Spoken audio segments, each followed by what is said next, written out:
Welcome to the Mystery College Podcast. Today we're interviewing with Austin Sanderson of Urban Sadhu Yoga. He's got an amazing upcoming 300-hour course at the prestigious Omega Institute. Welcome to the show.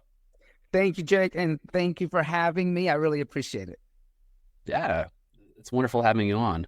So, Urban Sadhu Yoga blends ancient wisdom, the yogic wisdom, with some contemporary context and understanding. Could you share the story behind the inception of the Urban Sadhu Guru, Urban Sadhu Yoga and its foundational philosophy? Sure. I'm gonna also just click off my mail so I don't get that little ding. So when I'd been teaching yoga for about 25 years. I was with a very popular brand here on the East Coast. It was a brand that's also very popular in Europe. We parted ways for a number of reasons. I still love the lineage that I came out of, and I love the things they taught me. But while I was teaching under their banner, I was also studying with other teachers. And that broadened my perception of what yoga could be and how it should be presented. So when we left, it was right at the pandemic, and so we were shut down on the East Coast for about a year, and I had the opportunity to really go through and sit with myself and create some things that I wanted to present to the world that my other teachers were presenting to me, and figuring out ways of how I can present them in a presentation that they would work for the modern practitioner. And this is where the name Urban Sadhu came up. Sadhu is a holy person or a person who is a renunciate, and urban being city dwellers. Most of us dwell in cities, a lot of us dwell in cities. And I always think there's like a great need for spiritual teachings in urban areas, much more so than if you live in, the rural pastoral areas. You have like a little piece there. Urban areas can be like, rocking the whole time, and you need to find peace and inner peace. So the Urban Sadhu method is looking at these ancient yogic texts, honoring them, but then how can we apply them in our modern paradigm that we're in now? How can we use them to really transcend the problems that humanity is being faced with right now? Mm. Yeah, and so the Urban Sadhu method also incorporates like a variety of different yogic practices like Raja Yoga, Hatha Yoga, Bhakti Yoga. So Yes. how do you balance these diverse traditions in the teachings, and why is this integrative approach important to Urban Sadhu Yoga? So like you said, it's an integrative approach. We're integrating many different traditions, and we're integrating it in a way that when we train teachers on how to present that to the students. So it's not just kind of like you have a certain group of people over here who are gatekeeping this information, and you haven't figured out a way to present it to the students. We do it through a number of ways. We always have an expiration of the month. I usually write the expiration of the month. So there's a specific topic that we're talking about that month, and all the teachers are kind of doing a little bit of a discourse in class. It usually is attached to either a mantra or a sloka or a sutra. So it gives it some foundational ideas. That's the ancient teachings. And then the class should also be built around that expiration for that month. So what you'll also find is that within yoga, different people are going to be attracted to different aspects. Some people are going to be attracted to Bhakti Yoga, the yoga of devotion. Some people are going to be first attracted to Hatha Yoga, physical practice. So many of us come to yoga through physical asana, right? And they may stay there a while. Or some people may come to it through karma yoga or japa, meditation, some other form. One form shouldn't be better than the other. One form shouldn't be looked at as superior to the other, because we're all trying to get to the same place in our practice, but we may take different routes to get to that space. So the Urban Sadhu Yoga method tries very much to support all of the practitioners on their sadhana and give them the support they need in terms of that. So as an Urban Sadhu Yoga teacher is a very diverse thinking teacher. There's a lot of diversity in their thought process. A lot of diversity in the thought process. And being like spiritual activism is mentioned as a key component of the Urban Sadhu method. Yes. Can you share what that means in the context of yoga practice or being a Urban Sadhu teacher? Absolutely. So when I once saw a wonderful interview with Krishnamurti, filmed like in the early 60s, and it was a very short snippet, and he said ancient yogis only cared about one thing, and that was ethical living. And that was the end of that little snippet of film. And I thought, wow, that is so deep. That's like a really deep concept, that before any of this other stuff takes place, the one thing that we have to be concerned about as yogis is ethical living. And ethical living is really learning to live in harmony both with those around us, with nature, with the environment. It's not walking away from the activist role, but it's performing that role as a spiritual being and calling on your higher power to guide you to activism, not your anger, not your frustration, not your otherness, but to really use the platform of your ethical living to uplift the lives of other beings around you. So that's what being a spiritual activist is really about, is how can I use these practices in my personal life, but then expand out from what I'm doing personally to uplift the lives in the world itself. And it may just be something very tiny. It doesn't have to be a big, huge gesture. That's probably one of the biggest mistakes that modern yoga has made, that we feel like we got to save the world after a down dog. That's not going to happen. But you, with the right intention, doing that down dog could change your vibration. And then when you walk out of the yoga studio or off your mat, your changed vibration could affect somebody else or another being in a positive way. So when we think about great spiritual activists, like Martin Luther King,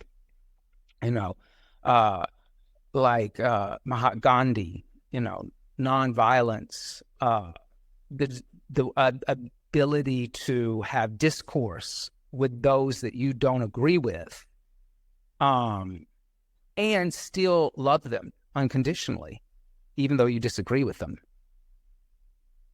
That's hard. But that's what yoga teaches us. Yeah, being able to hold space, hold the ground, and holding love for things and parts of ourselves or society that maybe even adversarial to our sense of ethics and what we know could be better. Yeah. And I'm wondering too. Yeah, and that you don't understand. That I don't understand. Yeah, absolutely. And that begs a question for me about like harm reduction too, because sometimes in life, we may have like a gasoline car, we're burning through fuel, we have a carbon footprint. Some of us eat meat, others don't. So I'm wondering if it like not everything works in black and white. There's a lot of gray. There's a lot of nuance in life, and so I'm wondering what's the yogic approach to harm reduction in that case? So I think that this is the kind of thing that this is where that idea of ancient wisdom applied to a modern context. Lord Krishna never had to deal with a gasoline car. And he didn't have to deal with, modern agriculture, or he didn't have to deal with the plastic, or he didn't have to deal with many of the other environmental problems that we have. We're having to deal with them because of our actions and our karma. But what we can do is we can look back at these teachings and realize that there may be some nugget of wisdom there to help us sit. Because the only way we're going to solve these problems is first sit there with ourselves and really ask ourselves in concentration and thought, what should I do? What is the ethical thing for myself? How am I going to deal with this? So I have one friend who he refuses to take any plastics from any store. He even ran a restaurant for a number of years. He had no plastics. It was a plastic-free restaurant. So he would go and he would get the vegetables that were coming in plastic. He would take the plastic off there at the distributor. He would leave it. He would repackage everything. And it was really amazing. And it created a level of work for him, but he really was able to use his restaurant as a platform of how much plastic a single restaurant is putting out if they have plastic utensils, plastic forks, plastic to deliver food in. And so he took on a new action. It was karma yoga is what it was. He took on an action that he eliminated plastics.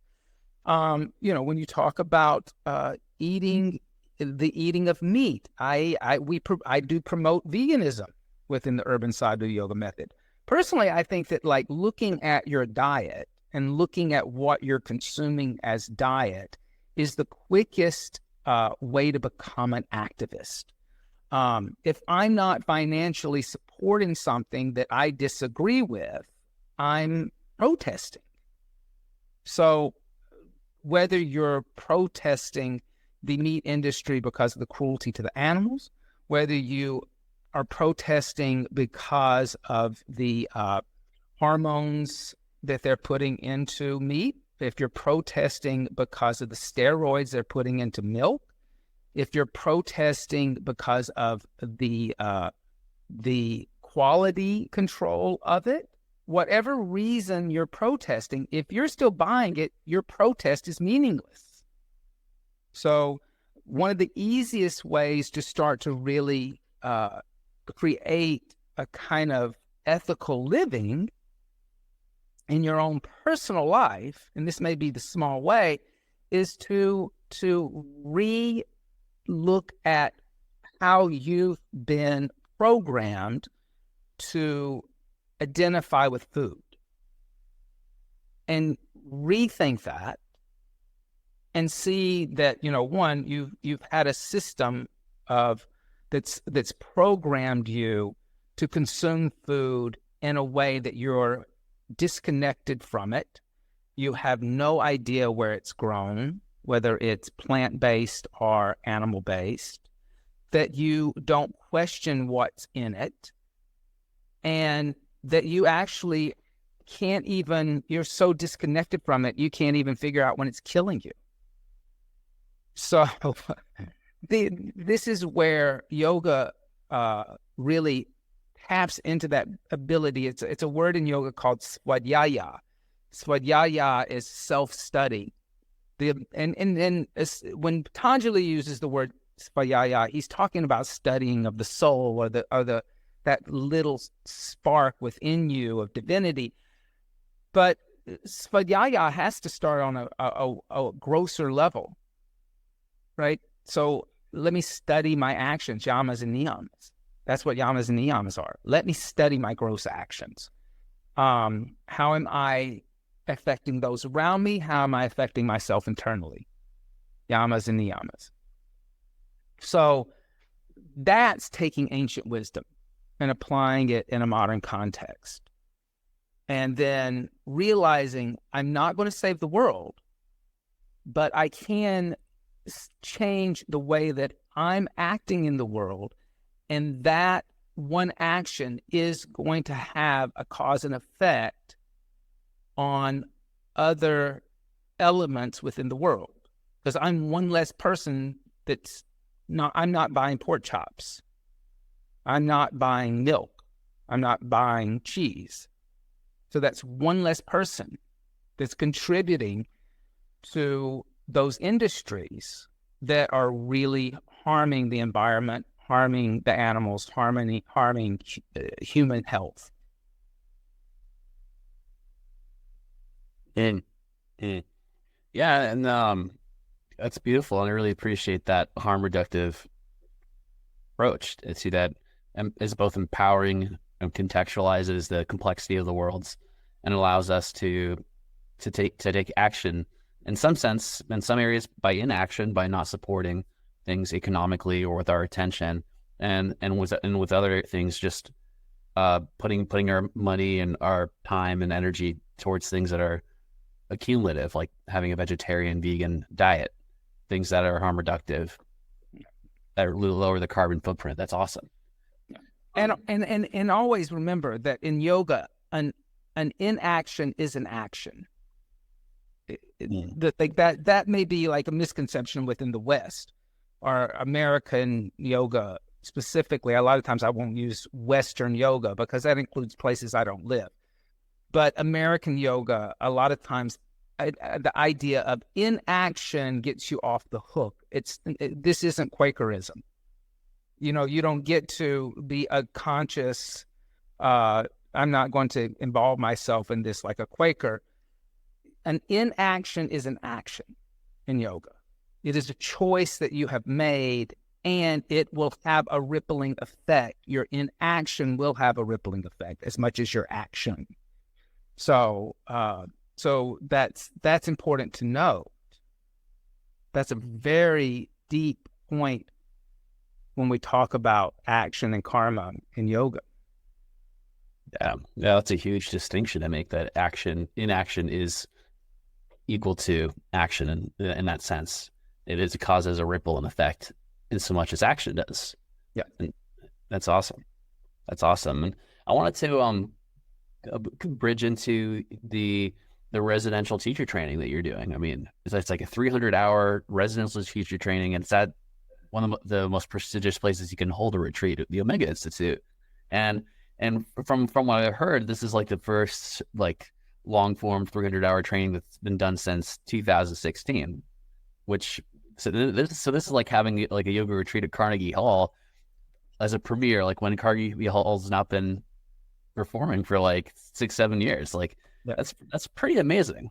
That's quite. Yeah, it's very exciting. It's very exciting. The teacher training, the Urban Sadhu 300-hour teacher training is going to be July the 28th through August the 25th. You can still sign up. Working with the Mega, it's very interesting because you could sign up for it the day before the training starts. So they're very liberal like that. But I'm so grateful to Omega, and I did my teacher training there in 2009 or 10, I think it was. So it was a long time ago. But they're like an amazing organization. They have I've done a lot of different workshops there with them. And I'm very excited about being able to do this and present this with them. And especially after them having such a long hiatus from offering big teacher trainings, like month-long residential trainings. It's also very interesting doing it in a kind of post-pandemic world where so many teacher trainings have become modules, or they've become online completely. And I'm just an old-fashioned kind of guy. I think you can do a course online. I don't think you can do a teacher training online where you are actually training to teach other people.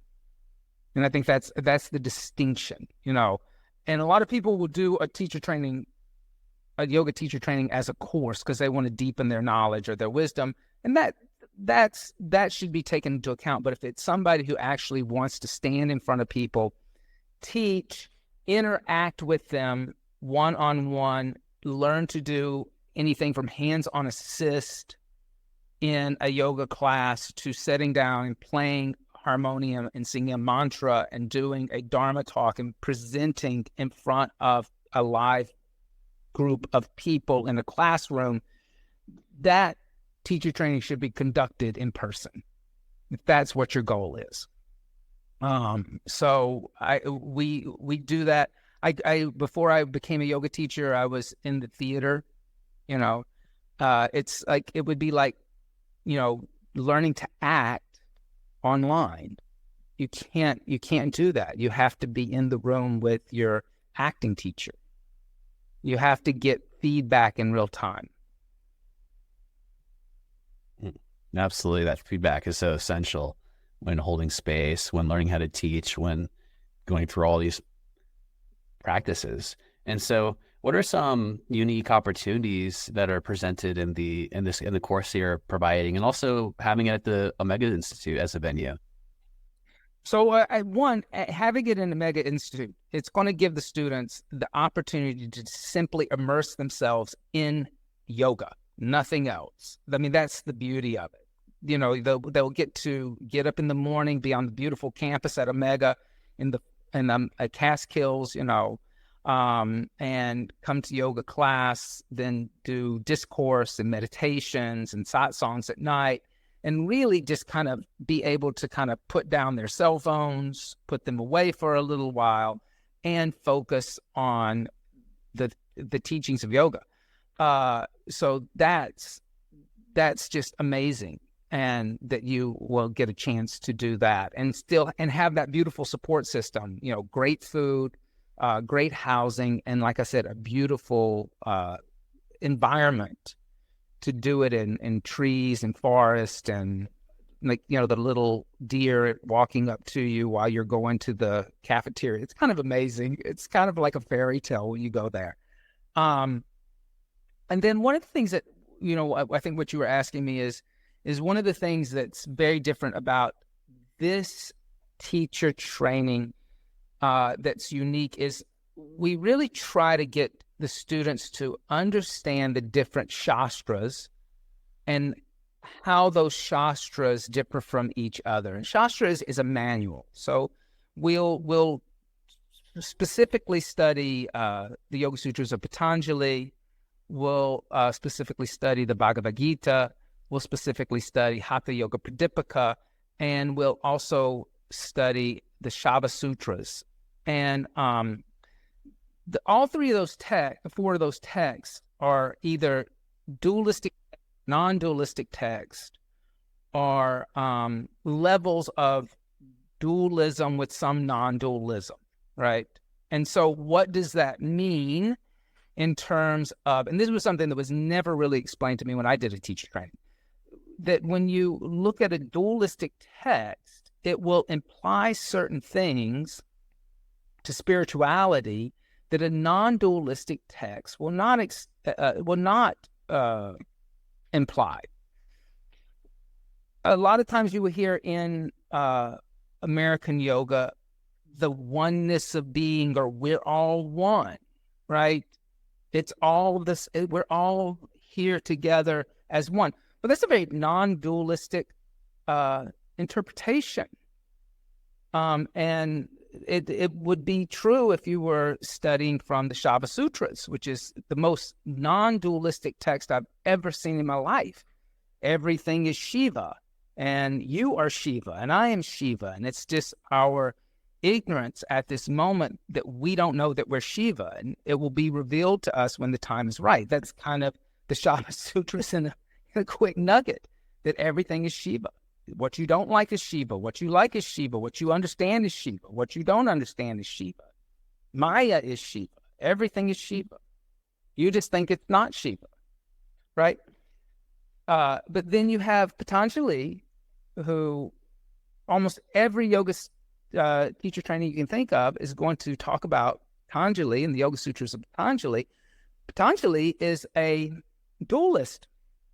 he does not believe that this idea of the divine or consciousness is in nature. He believes that nature, prakriti, is keeping you from understanding Purusha. And your nature, everything about you, your nature, your identification with your body, your identification with your thoughts. I mean, you have it in a nutshell. Yoga Sutra number 2, Yoga Chitta Vritti Nirodha. Stop the fluctuations of your mind for yoga to even, the process of the teachings to even begin. He wants you to stop thinking. So he's a dualist.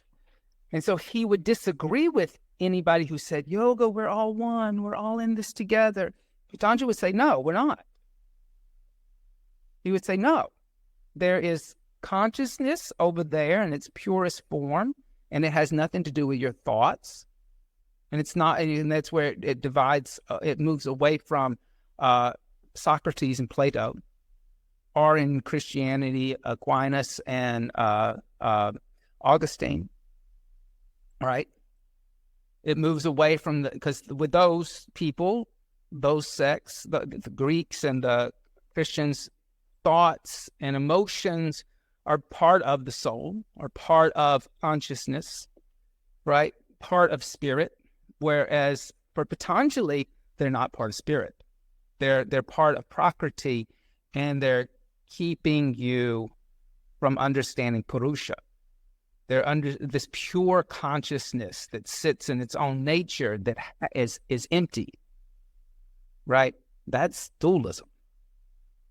So we really try to explain that to our teachers, so that when they say something like, we all are all one with the Brahman, that they know they're talking about Advaita Vedanta, that they understand the school of thought that they're saying that from, instead of saying it casually and as a kind of a quote you would put on your Instagram account, to get a couple of likes, that you know what you're actually saying. So we spend a lot of time doing that. So it's a teacher training that's really for people who want to know more about these different schools of thought within yoga, and want to compare them, like a comparative religion course. Because I have no desire to wrangle anybody into a pseudo cult. You don't have to believe what I believe, and you don't even have to know what I believe. It really is a learning process and a lab to go deeper into the complexities and the diversity within the yoga tradition. We talk about diversity in yoga all the time in America. Let me explain something to you. Yoga does not have a diversity problem. Americans have a diversity problem. Americans have a diversity problem, not yoga. Yoga is so incredibly diverse, and I'm only picking 4 texts because it's the most extreme dualism to the most extreme non-dualism, and then a couple that are kind of waffling and whether it's dualism or not dualism, right? You have the Bhagavad Gita where you'll never be Krishna, but Krishna is in the chariot with you. He's your friend. So it's kind of dualism without a little non-dualism. He's advising you. He's gonna be there for you, but you're never going to be Krishna.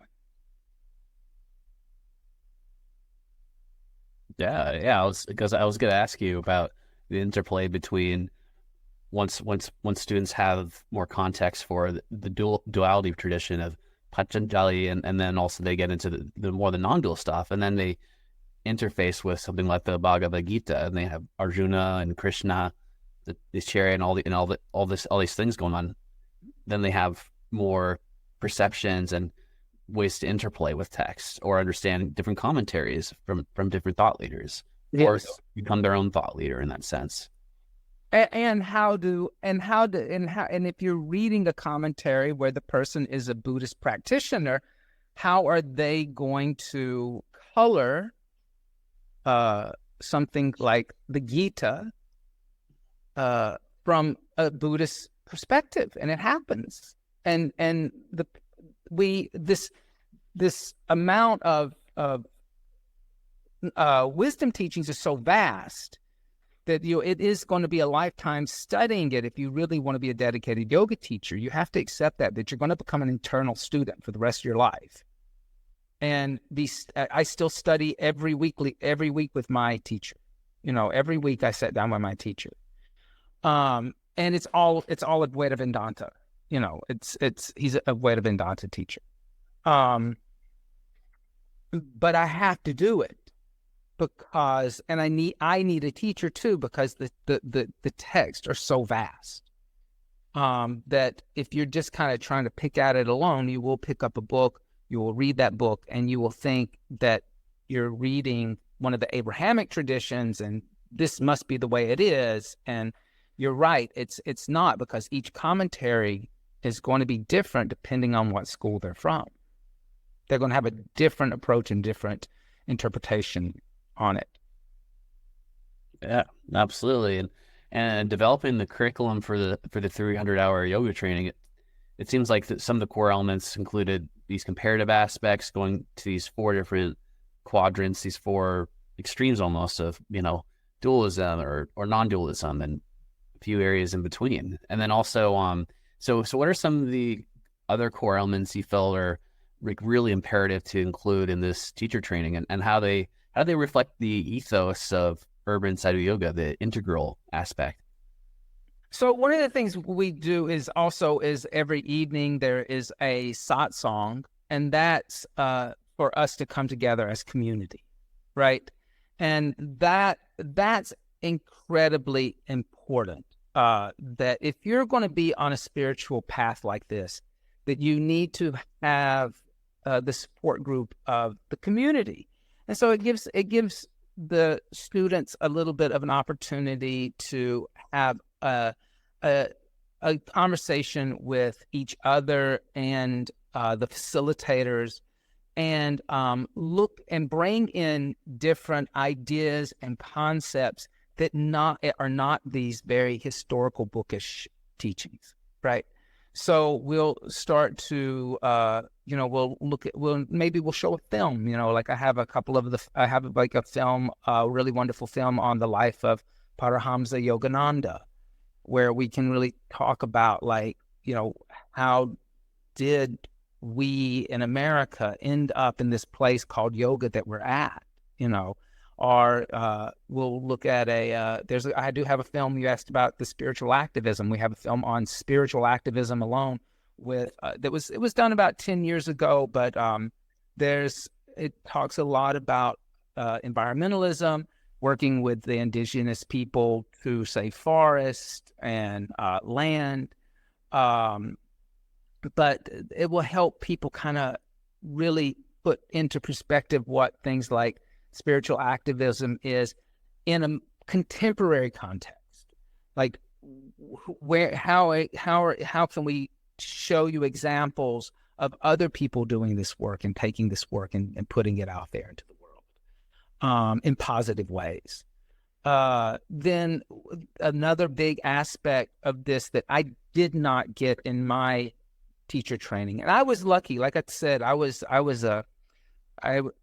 had been in the theater for 40 years before I did a teacher training. So I would, if you ask me to speak, I'll talk the whole time. I have no problem speaking in front of people, and I have no inhibitions about any of that kind of thing. But what I did find when I started to develop teacher trainings is there are a lot of people who are terrified to speak in public, and they don't know how to use their own voice. And so in this teacher training, I actually have an actress, a trained professional actress, come in and do a vocal class. and she works with us throughout the program, helping people find their physical voice. Where am I actually speaking from, and how do I save my voice so that I can sustain this hour-and-a-half class with 35 people in the room? Can they hear me in the back of the room? Am I saying what I mean and mean what I say?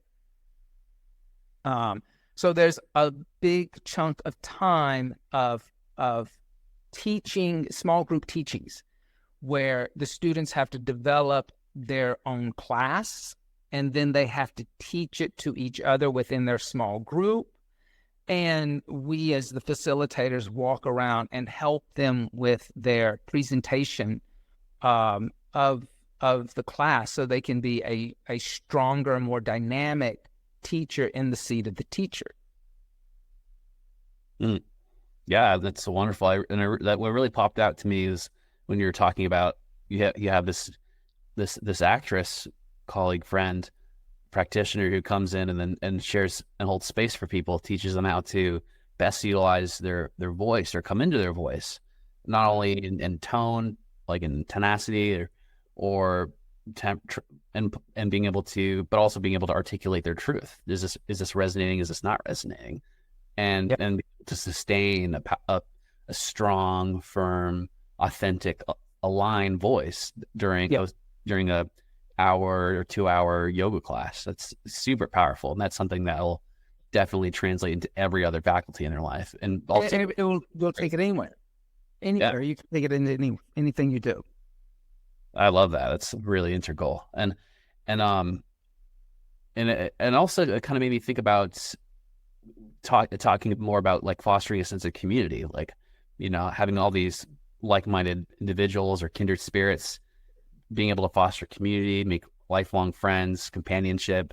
How do you in your courses cultivate a sense of community, and what does it what's community or sangha or hold in the broader yoga journey for your students and in post support?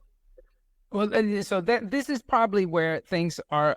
I think that this is where you're asking me a question that we're stepping off into the unknown, because all of the teachings we've ever done have been in-house.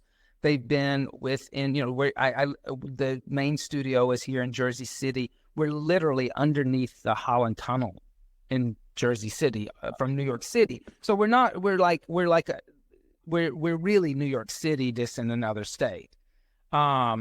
It's 10 minutes from the West Village, by car. You're under the water and you're in the West Village. So we're stepping out into an area where we now need to look at what the satsang looks like when we have students coming from all over the country, possibly, and they don't have a urban sadhu shala there. We're going to, that's where we're really trying to encourage people to open up urban sadhu shalas and expand the teachings. And then we're probably going to have to look toward, and Bobby, my partner, and I, we've talked about this, like look toward a more online presence to nurture new teachers after this is over, so that they don't go back to, Wichita and all of a sudden feel like they're alone and isolated again. Like, how do you kind of like create? And I do think that's possible. I think that's where social media and the tools like we're using right now are going to come into play. That I didn't have when I did my teacher training, because it just wasn't available. But I do think that is able to happen ongoing because of the technological world we live in today. Oh, wonderful. One thing that stood out to me, like when going through your materials, is the concept of yoga beyond the three gunas. I'd love to elaborate on this concept and its significance in your teachings or personal practice. So one of the things that, this is a theory, yoga theory, and it's also in Sanatha Dharma itself, is that there are three gunas, there are qualities or nature. And each school, here again, they're going to have a little different argument about it, right? One, you could look at it as, let's just take H2O, right? When H2O is ice, it's tamasic. It's cold, it's dense, it's hard, right? It doesn't move easily. When it's in a liquid state, it's rajasic, it's fast moving, it's unpredictable. You can't really control it, right? It's a neutral temperature, but it's still fast moving and uncontrollable. I would still say that's rajasic. Then if you take H2O and you put it in a pot and you start to boil it, it becomes steam, and it's sattvic, it's light, it's effervescent. One is not better than the other. In reality, all three of them have their usefulness, but we get attached to one over the other. I like ice more than I do heat. I like this over that. Krishna and both Patanjali both say that yoga is beyond the three gunas. They also say that sattvic is closer to yoga than tamasic and rajasic. But if I'm teaching a vinyasa class, right, and I that's how I came to yoga. I loved those fast-paced vinyasa classes where you did 1,000 things in an hour and you went from one asana to another without stopping. That's rajasic. That's rajasic energy. And if you don't temper it with meditation and shavasana, which is tamasic, then you end up in a place where you just have attachment to that rajasic energy. New York's very rajasic, right? It's very rajasic. So you get a lot of vinyasa practices in New York. Post-pandemic, everybody wants to be tamasic. They want to go to yin classes. They just want to go and relax, right? That's what the pandemic's done to us. It's made us very tamasic. And here again, it's not closer to yoga. It's not yoga yet, right? So if we're those people who are just selling that now yin style classes, this kind of laying there, not really making an effort is yoga. I think that your text your shastras would argue with that. It would, unless there is a higher intention being set that moves it out of tamasic and into sattvic, because we really are trying to raise people's energy up to a state of sattvic. The practices for that are pranayamas and meditation. So for an urban sadhu yoga class to be an urban sadhu yoga class, there has to be pranayama taught and there has to be meditation taught.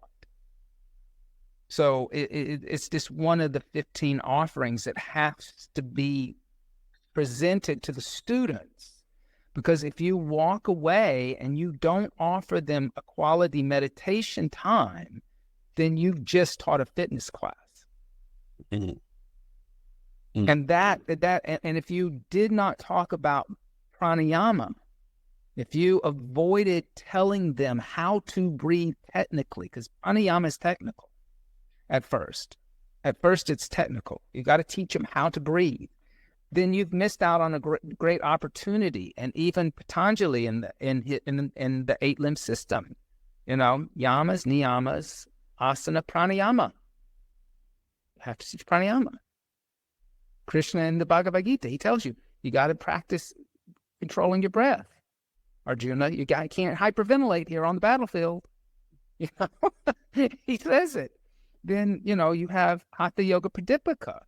Start practicing asanas. Change your diet. Do these shakriyas. Now go to a qualified teacher to teach you pranayama. Every text, every yogic text is going to tell you, You have to teach pranayama, and then they'll guide you into meditation. That breath and meditation are linked together. Because if you can't control the breath, you can't control the mind. If you can't control the breath, you can't focus the mind. And the first step to meditation is focusing the mind. Brilliant. I really like that conception of applying the gunas, like, and also I was thinking about, oh yeah, the COVID, that was totally tamastic. Like, I was like, oh yeah, I didn't thought of it that way, but it was well spoken.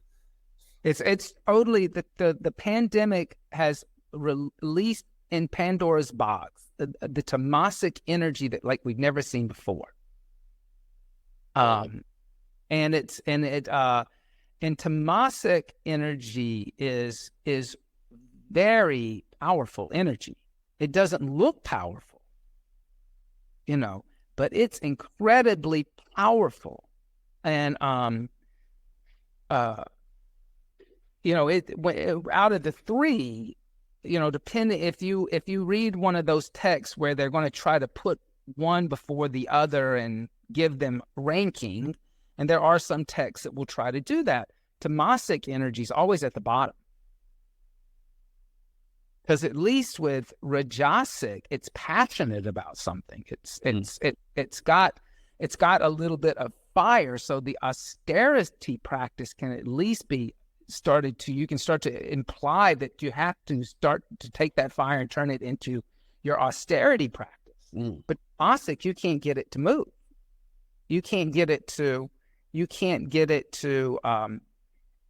budge. And that doesn't mean that things like yin yoga are bad, right? But if you have somebody who only wants to go to yin classes, that's tamasic energy. I don't like vinyasa. I hear that sometimes. I only like yin. No, you have to do, actually, everything would tell you if you like yin, you have to do vinyasa. If you like vinyasa, you should be doing yin. You got to do the opposite. Totally. And it makes me think too, like thinking of that period of time, particularly as being tamastic, and also about the tamas being such a extremely powerful force. I'm like, it just occurred to me now. I was thinking about society and how tamastic so many things are, and that sometimes things that are stale or unhealthy or that are weighing us down are the more powerful forces, like sex, drugs, alcohol, the things that are most propagated in culture, marketing, advertising, and economically, our music, our movies, and that all just kind of flashed before my eyes as you were saying that. And also in the scope of timeline, I've heard about from some sources or some traditions within Hinduism about that we're in Kali Yuga, right? We're in a timeline where things are a bit more chaos or tamastic in that sense. So I'm wondering if you have comments on or thoughts about being more sattvic or being out of the three gunas altogether, right? Being something higher, despite the timelines that we're in, and despite culture, society, and other things, holding those high ethics. And so there's a wonderful teacher. If this is something that you're interested in, there's a wonderful teacher. It was actually I mentioned Paramahamsa Yogananda. It was his guru. His name's Yukteswar. I think I got that right. He wrote a book about the yugs and he argued that we're actually no longer in Kali Yuga, which is very interesting. He breaks things down a little bit because he was, here he is like in the 1920s writing this, and he's seeing science changing and he's changing things, and he's seeing electricity, he's seeing the atomic age happening on and on. And he talks about all these things that he's seeing that would let you know that we're out of the Kali Yuga, that the Kali Yuga he's describing as the Stone Age, that it's attached to stone. And that now, but what happens and what he's saying is that a past yug, this doesn't end. It carries its energetic over into the another one, kind of like almost as if, have you ever heard of the term ombre? Ombre.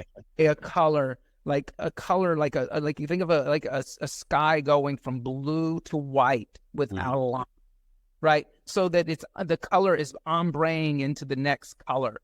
Right. And so one could say that, when you look at like what we've achieved as humans and where we are in technology, we're on the cusp of something big. But we are attached to concepts and ideas that keep putting us back into the Stone Age, that keep putting us back into the medieval. Right.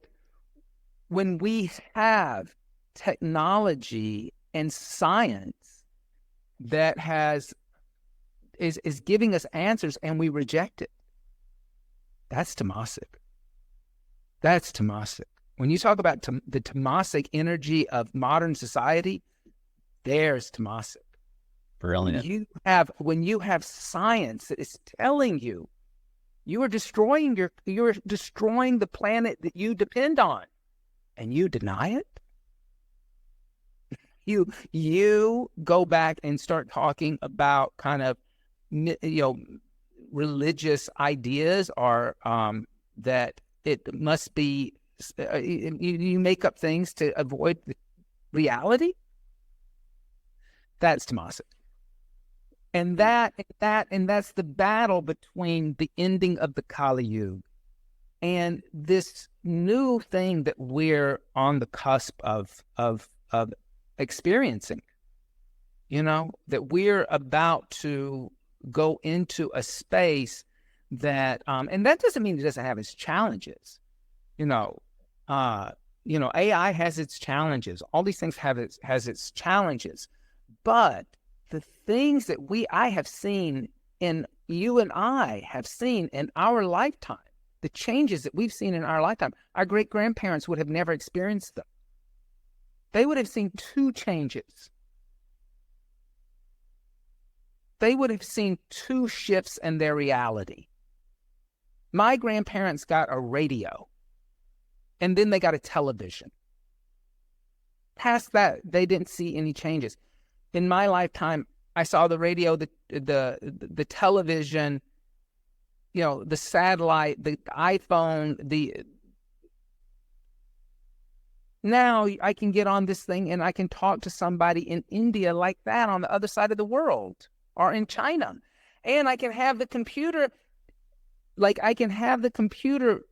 we don't even have to know the same language, and it will translate for us in real time. That's things that our ancestors never had. So why are we talking about what cavemen eat? I don't understand. That's like my joke. That's my joke. Why are you talking about what cavemen ate? Why aren't you talking about what you should be eating? Like with the paleo diet or keto. Yeah. Why are you talking about that? It has nothing to do with your reality. Because we really are. And so there's always two ways to look at history, right? Two ways of looking at history is always like the past is always glorious and we're going downhill. Or the other way to look at it is the past was the past and we're only going upward. There's only one way to go, is up. I'm a little more hopeful. I like to be a little more hopeful. I like to think that we're going upward. It doesn't feel like it some days. It feels like we're being drugged backwards, kicking and screaming. But when we look around, we can't deny that we're moving forward. So I'm more hopeful. Beautiful. I love that optimism, and I love that perception of, maybe we're coming out of that, and there's momentum, because there's always momentum from the past, and now we have more tools, we're equipped with more things, there's better information, resources to have this Sattvic lifestyle living, or and coming into the new age. right? So I really value that perspective and seeing the bright side, because ultimately by looking towards what we want or what we pay attention to is what we get. So if we pay attention to where we want to go, then that'll uplift everyone. Yeah, and that's the thing. We have to pay attention to the ascension. You know, you have to. And I think there's been some things, and I'm not really I'm a very practical person, but I think there are some things that has happened recently that is telling you this, that are telling you should prepare. When your government, who has been covering up the idea of extraterrestrial beings, starts to say, we want to start talking about this, and we are like accepting that there are things that we don't understand and we don't know. They've been covering this up for years because they didn't know what to do with this information, right?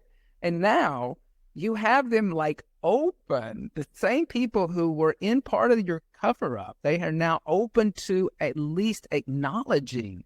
So they're telling you something. They're trying to prepare you for something. What that is, I have no idea. But when that happened a few months ago, when Congress said, "Oh yeah, let's have a discussion about this openly," I thought, this is weird. This is something we should take note of, and nobody's really paying attention to this. You know, a few of the fringe people are paying attention to it, but this is actually the a preparation for something. Yeah, absolutely.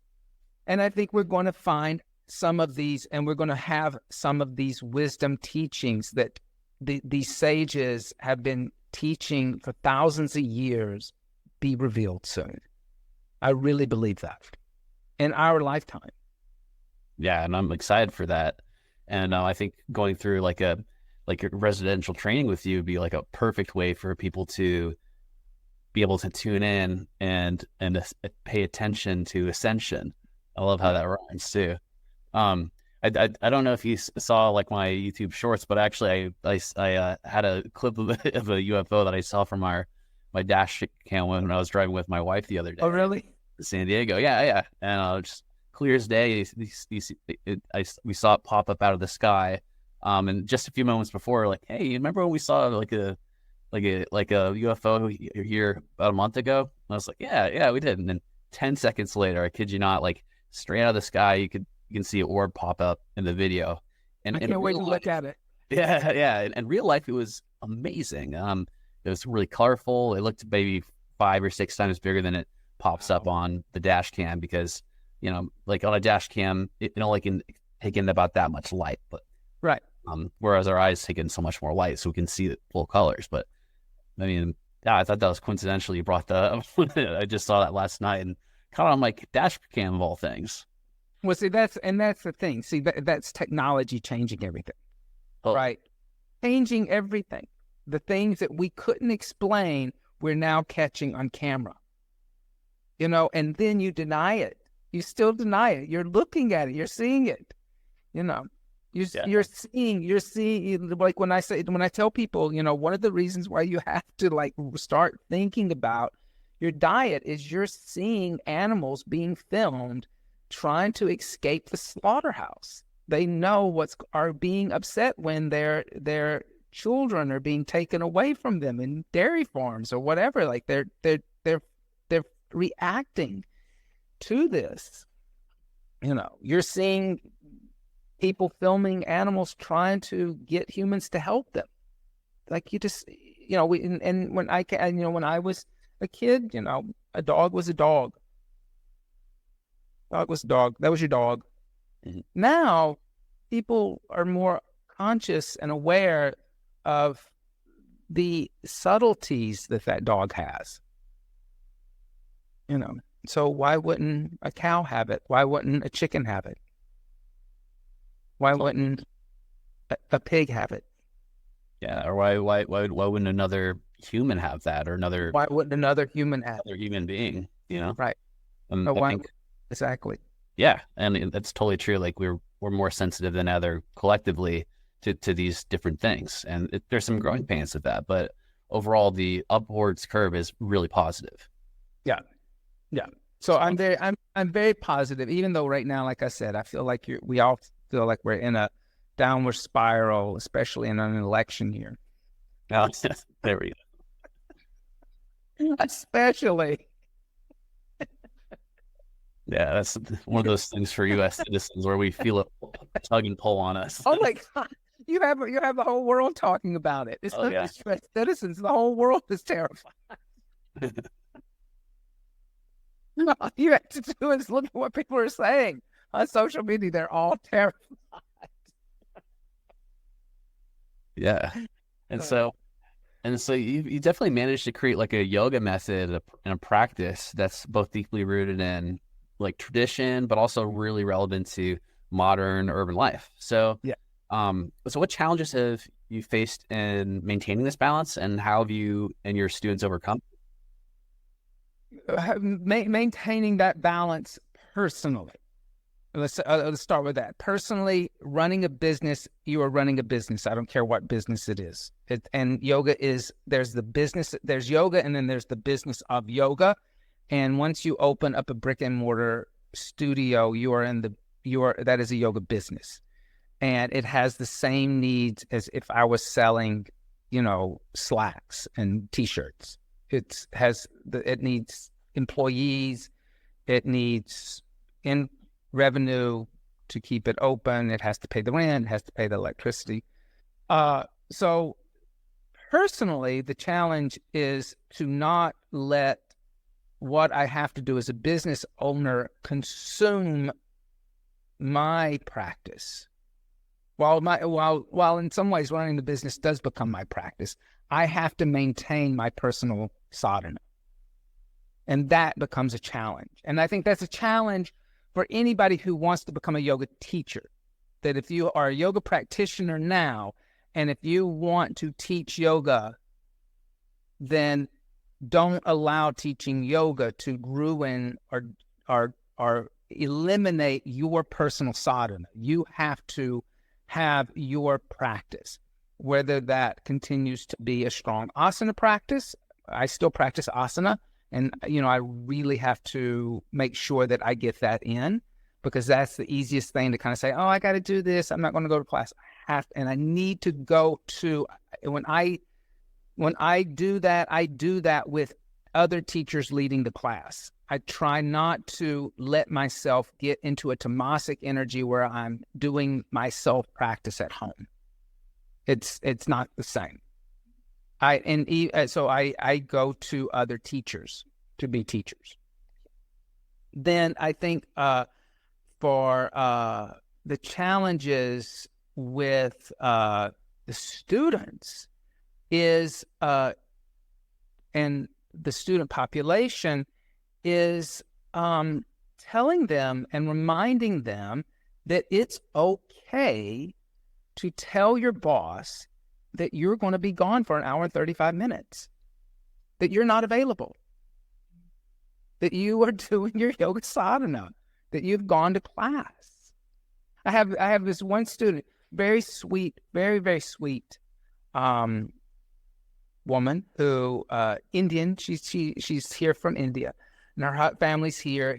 Her husband's in IT. She's has a wonderful spiritual practice, deep spiritual practice, and a very consistent physical practice, asana practice. She comes, 4 or 5 times a week. And she said, "Oh, I'm going to have to stop coming because my husband's having an operation, and it's going to take him 4 months to recover from this foot operation." And I said, "Don't give up your yoga asana practice to be a caregiver. You're only gone away from him for 2 hours when you come to class, and you need that time to yourself.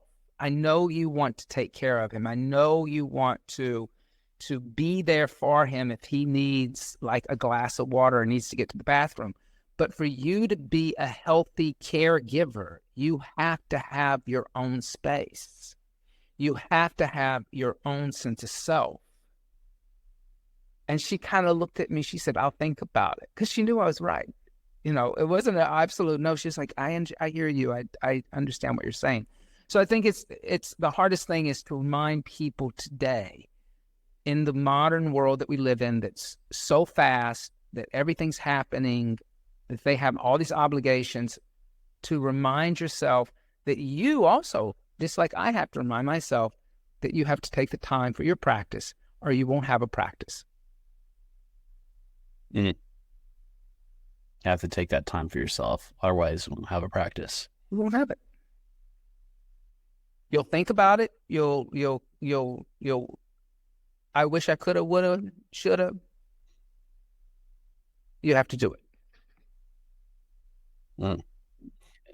And considering like the wide range of yoga paths and things that pop up in people's lives, operations or health concerns, how do you guide your students in finding a path or a way of approaching yoga that's right for them, especially in this modern context where there's a lot of information, a lot of potential for confusion, a lot of articles online that say, oh, do this, don't do that. Right. Well, I think that, like, number one, we have to accept that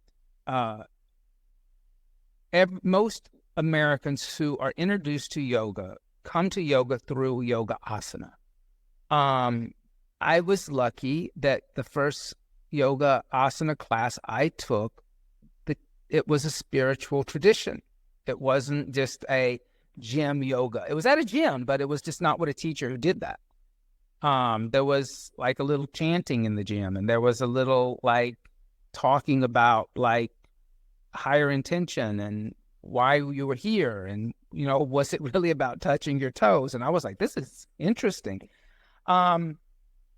So I think that we have to, one, know that that's where people are starting.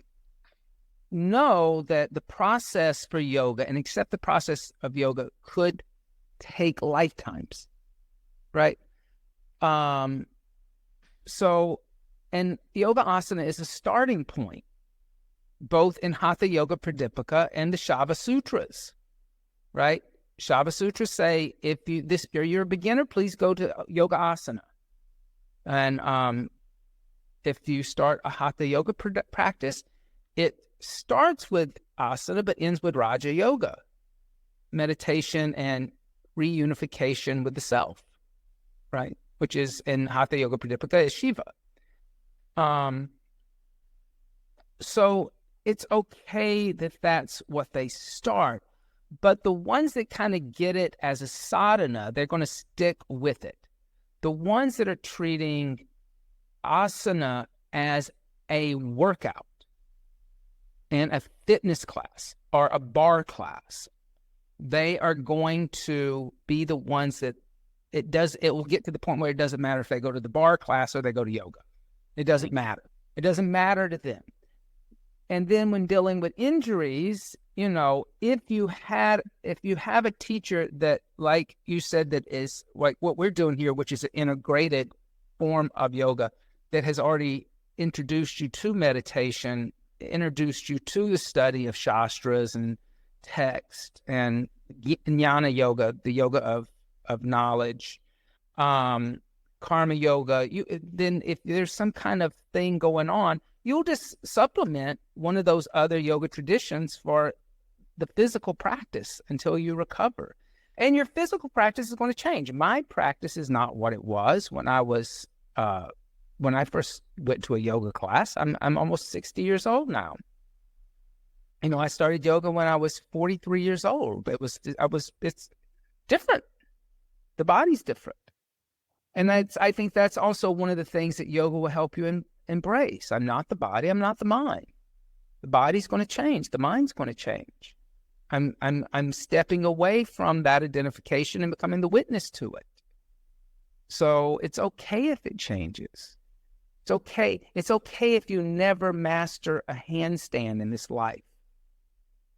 What matters is that you tried the handstand, that you participated and didn't walk out of the room in fear because we were going to do a handstand, right? But do you have to become a Cirque du Soleil performer? No, not at all. But don't fear the handstand. Don't fear the headstand, right? So that, I think that's one of the things that maybe should be encouraged in the physical practice that maybe is being lost a little bit now. But there's been a huge voice in the yoga land, that's what I call Instagram yoga land, about not really kind of doing those physical challenging things anymore, that you don't have to do it if you don't want to do it. Well, I don't think you have to master it, but part of the challenge of yoga is to meet the challenge when you're faced with the challenge. This is the story of Arjuna and Krishna in the chariot on the battlefield. Arjuna wants to walk away. And Krishna says, I encourage you to stay and do this, at least try it. Don't walk away from this. I can help you come to terms with ways that you can do it, but you need to stick with it. And Wonderful. Thank you for sharing. And where are the best places that people can subscribe to your content, follow you, engage with your website, or come to your classes? Do you mind sharing like the best resources that people can get in touch with your work? Sure. So we are on urbansadhuyoga.com. And if you have a mind-body account, no matter where you are in the world, you can take classes with us. There's also a archival class structure that if you're in San Diego and you're 3 hours difference, you could take it 3 hours later, the class. So you could take classes with us. Also, we're on social media, Urban Sadhu Yoga Jersey City, I think. And then my personal IG account is urban.sadhu. And then we have a YouTube channel. There's information there about the teacher training and some videos about the teacher training. Then on the website, if you want to follow us in wherever we're focusing on or exploring at each month, there's a little drop-down menu with explorations, and it'll take you to about 2 years of essays and articles, or 4 years, maybe 4 years now, of essays and articles that really kind of will give you a flavor of the kind of things that an urban Sadhu yoga teacher is asked to be able to expound on in front of a class. Wonderful. Yeah, thank you so much for your time and for being on the show. Is there any last pieces? Yeah, is there anything else you'd like to share?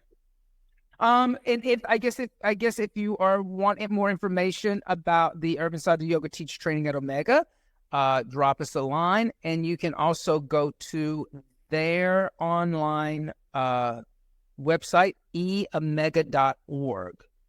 And the information for the teacher training, if you search Urban Sadhu, then the training will come up, and the event that we'll be co-doing with Devdutt Panayak. I didn't really talk about Devdutt, but Devdutt Panayak will be a part of our teacher training.